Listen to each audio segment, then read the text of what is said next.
Nets, the Knicks, the Jets, the Giants. Tri-State Sports Talk. Tri-State Sports Talk. Tri-State Sports Talk. We're talking about the Nets, the Knicks, the Jets, the Giants.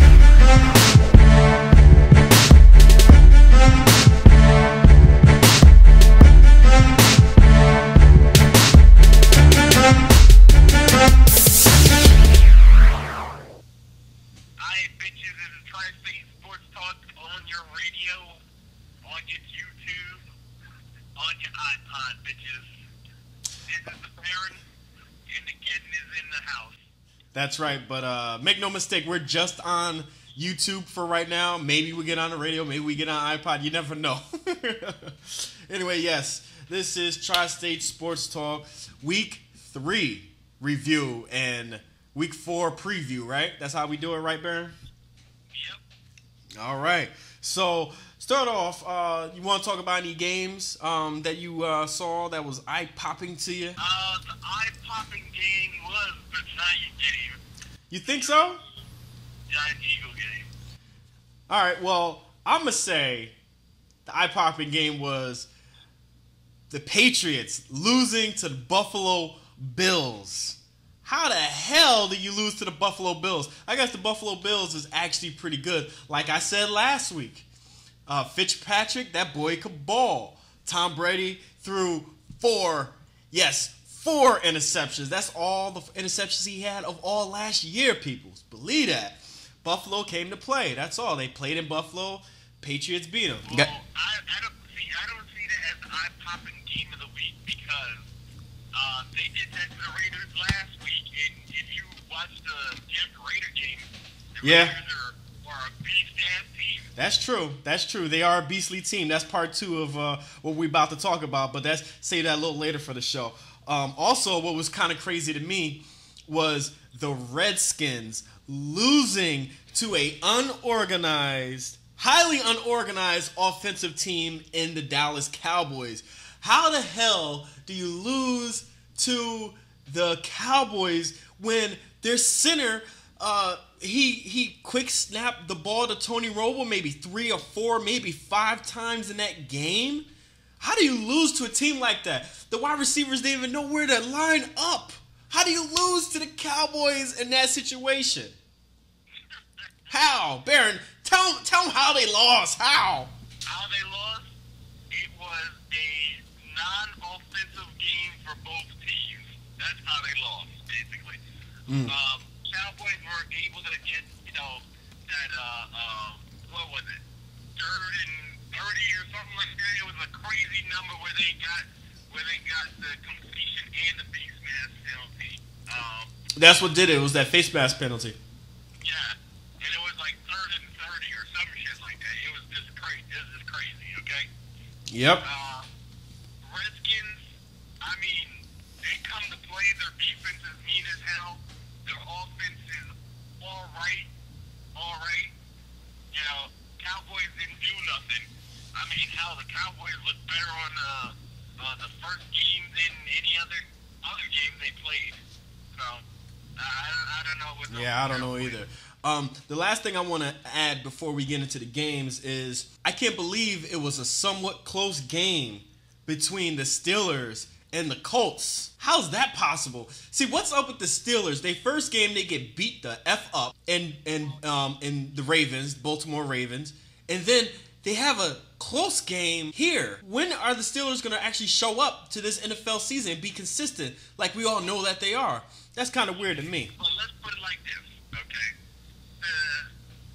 Basically, from the lockout, we see 2 teams that really are having a hard time since their teams weren't able to practice and do 2-a-days and do, OT practices and everything. It was the Giants and the Steelers. Yeah. Really have a hard time because guess what? Their teams are consistent on being in practice and consistent on being sharper and ahead of other teams. Right. If you don't have practice, they're not sharper than other teams. They're not more physical than other teams. So now it's like backfiring on them compared to like a team like Detroit or the Bills or even The Saints. The Saints, they practiced really well on the off season when they didn't think it was going to be an NFL season. They practiced like as if the season was going to start when it did, right on time, and which it actually did. So, and also with the Packers, they're also a really good looking team right now. But on to the games. So we got the Giants finally showing up like the Giants we know they are.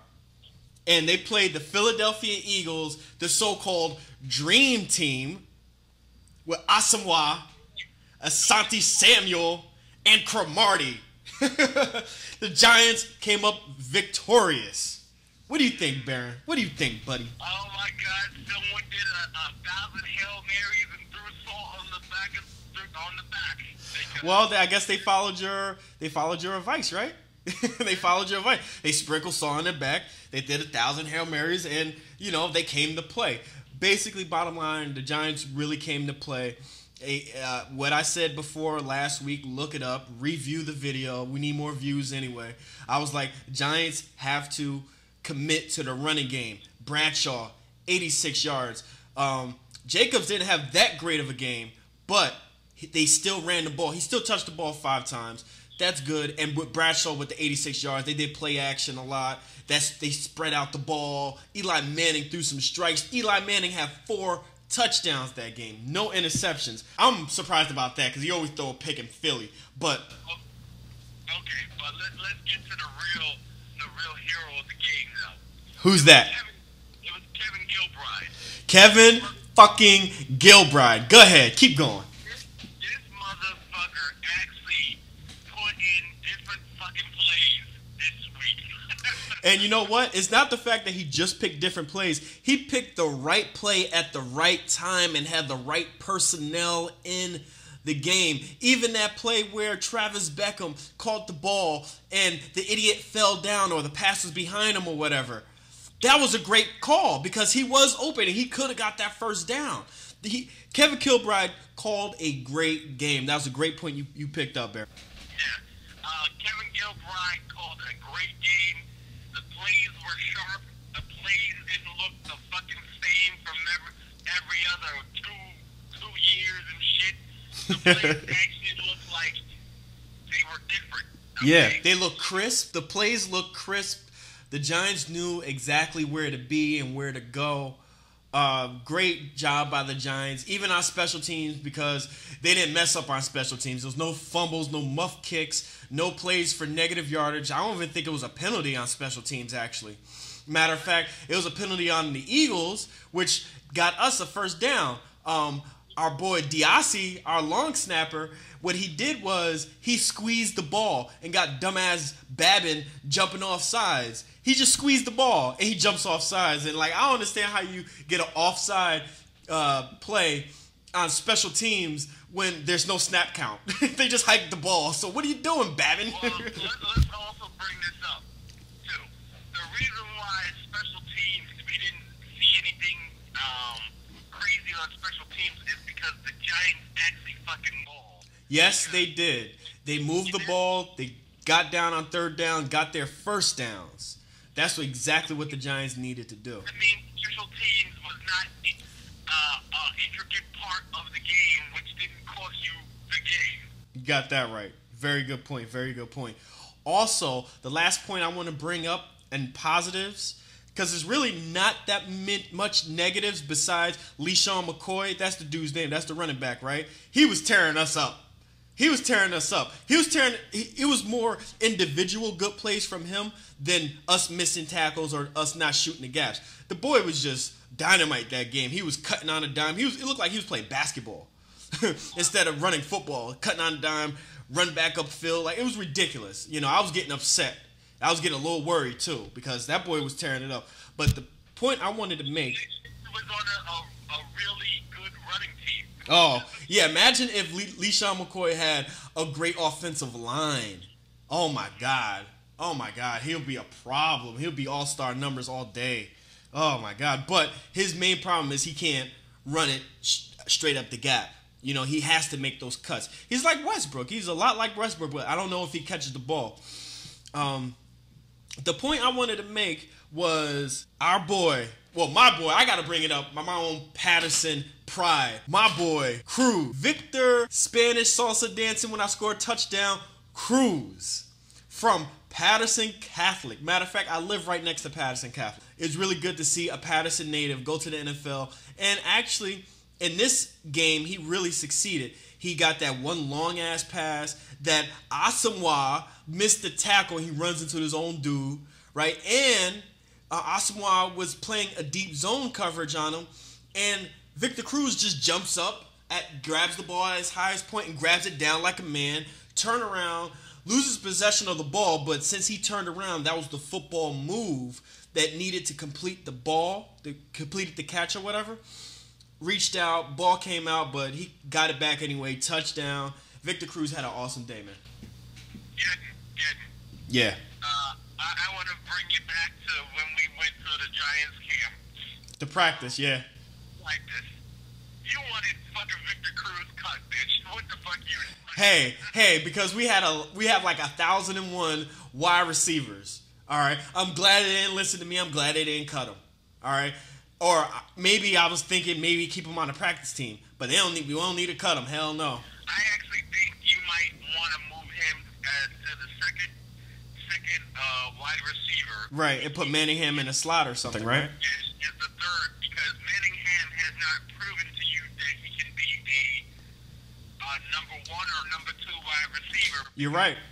He drops a lot of balls. He dropped a lot of balls, and Cruz, even though Cruz has just showed you one game that he was decent. Yeah. I think Cruz gives you that other wide receiver that's willing to go get the ball compared to Manningham. Yeah. He'll run underneath the ball, but he won't really go get the ball. Yeah, that's true. And then once Manningham catches the ball, his yak is way down. He don't really get that many yards after he catches the ball. And if he gets tackled, he's falling backwards every single time. So, you know, Victor Cruz should be the second wide receiver. It's only one game. We got to see. Speaking of seeing into the future, next game is against Arizona. Kevin Klopp. What do you think we got to do to beat this team? Fitzgerald, bitch. Fitzgerald and who else? Todd Heap.